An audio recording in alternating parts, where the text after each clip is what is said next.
I'm sorry. Everyone just plays fantasy owner. Yeah, it's just oh my God, just Luka. Luka and LeBron. It's like, that's Why not don't we going to just build a happen. team with John Morant and Luka and LeBron? I bet that would be a championship team. And we could throw in... Who else could we throw in? Other thing, Jokic. nobody wants to throw the Lakers or LeBron a life preserver. Okay, but also that's just... Why are other teams helping LeBron? They wouldn't want Why to. would you? Why on earth would they? Why would that happen? Or GMs helping Clutch Sports. There's a lot of GMs that don't want to be pushed around by Clutch and LeBron. Like they're not going to throw out a life preserver. And right now, that's why Steph Curry, yesterday we talked about it on the show. Yeah. When LeBron suggested he wanted to play with him, Steph's like, I'm good here. Why would Steph help out KD, who abandoned him, or LeBron, who's beaten him in the finals? It's not going to help those guys out. It's not even helping. It's just like, why would they do that? They're winning. If they weren't winning, Be different. and they weren't in functional organizations, then that'd be different. But they are. So sticking with the Lakers, season did not end the way that they hoped, and that made a lot of people start talking about potential trades in the offseason, including one that might include Anthony Davis. And AD knows that he cannot quiet the haters. He said, I can't control those things. That's an upstairs thing. My job is to go out and play basketball. Obviously, I love it in LA. If that's something they're considering, then we'll have a conversation about it. I don't know what they're talking about. My job is to be on the basketball floor and play games. When I'm healthy, I'm a bleep, but I gotta stay healthy. Yeah, he is terrific when he's healthy, but he's not. I think if that's a sentence you have to say about a player, then you already know what it is. Yeah, right. He's just not reliable. Like, No. when he's healthy, he's great. Well, then he's not that good. That's right. Then he's just a good player because he's not available. Yeah. Having an injury here or there, that's one thing. You're going to have injuries throughout your career. If you are not available for almost 40 games for 2 years in a row, you're not a player you can rely on. Listen, I thought I was the biggest Kawhi Leonard fan 2 years ago. I'm like, he's a top 3 player in the league. Kawhi is not emotionally available or physically available enough. Well, that's the other thing with Anthony Davis.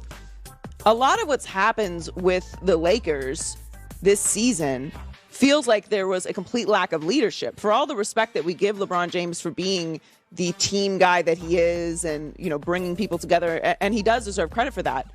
Who was going to step up this year and take control of this chaos? Nobody. LeBron remained completely neutral on everything. Anthony Davis is not a leader. We know that. Russell Westbrook may be vocal, but he was toxic. There was no one in the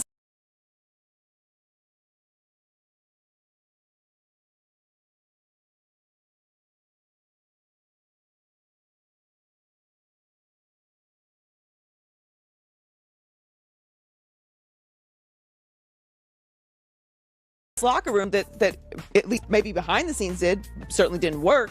Publicly was like, this is out of control. Yeah. We're taking control of this. Yeah. No one did. So you can't rely on Anthony Davis as a leader either. He's unavailable physically. He's not a number one guy. Is he a great player when he's available? Yes. Yeah. No, he is the best. When healthy, he's the best number 2 in the league. He also doesn't love playing his position. He wants to shoot. And this year he was an atrocious shooter. So he's also got a psychology here where he wants to be a finesse player. He doesn't want to bang. And the truth is his body, he should be down on the block more. Yeah, he had a terrible, terrible shooting year. Yeah. Then that's just, he said his training is top tier. It's just a matter of accidents. Yeah. Missed 39 games this season. He missed 36 out of 72 games last year. His current deal is through the 24-25 season. The other situation with the Lakers is they don't have a lot of assets. So if they want to make moves, if they want to bring in any kind of players, they have to trade someone like Anthony Davis. They almost have no assets. They have one really good draft pick a couple years down the road. That's I'm it. very interested to see what actually happens with the Lakers this offseason, because there's a lot of talk about all the things that need to change, but what they actually do, speaking of Russell Westbrook and what they end up doing with him, according to Mark Stein, the Hornets might be interested in trading for Russell Westbrook this offseason.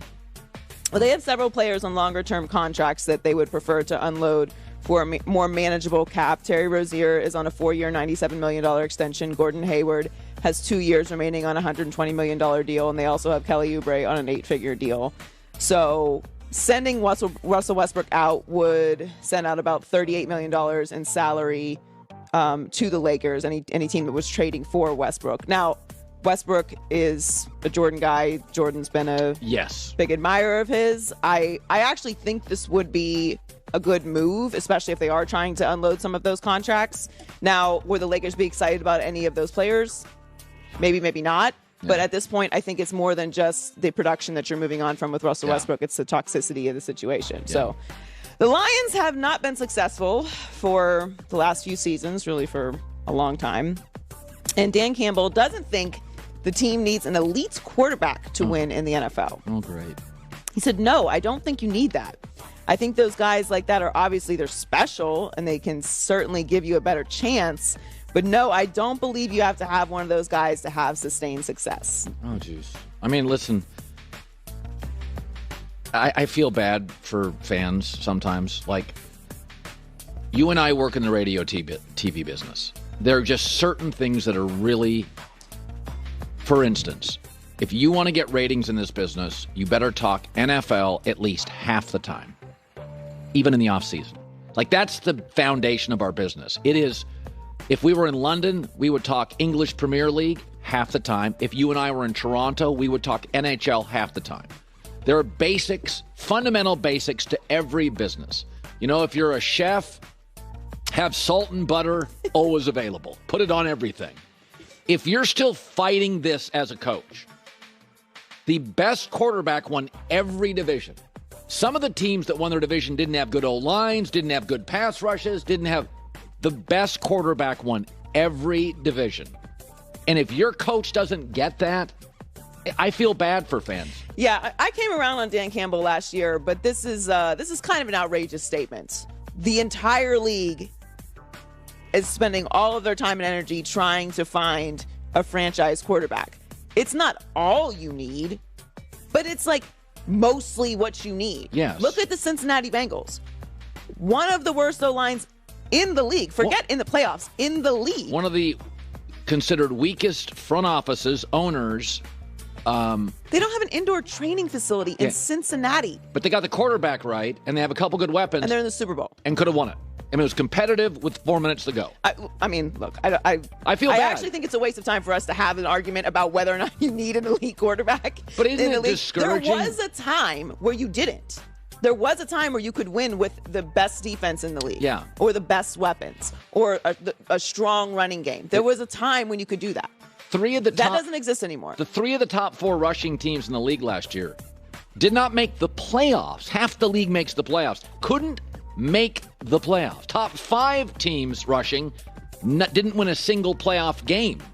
Like, I feel it'd be like being a golf pro and telling people, don't worry about putting. Putting is not consequential in golf. Don't worry about putting. No, that's the fundamentals. That's where you make up all your strokes. It's not off the tee. It's on the putting green. That's the difference between a PGA player and a guy that can jack at 324 off the tee. You have to know basic things in industries that are always true, and quarterbacks are essential to winning big in the league. They won 3 games last year. Now, I don't think they should move off of Jared Goff, and he said they want to get an immediate starter with that number 2 pick, which I think they should. They need a lot of help. It's not just the quarterback situation. I don't think they should do that, nor should they force themselves into a quarterback in this particular draft. But if they run it back another year with Goff and win 5 games, then it's time to have a more aggressive conversation about that position. I had an argument probably 10 years ago with an actress, and I said, nothing against you or any actor, but it's all about the writing.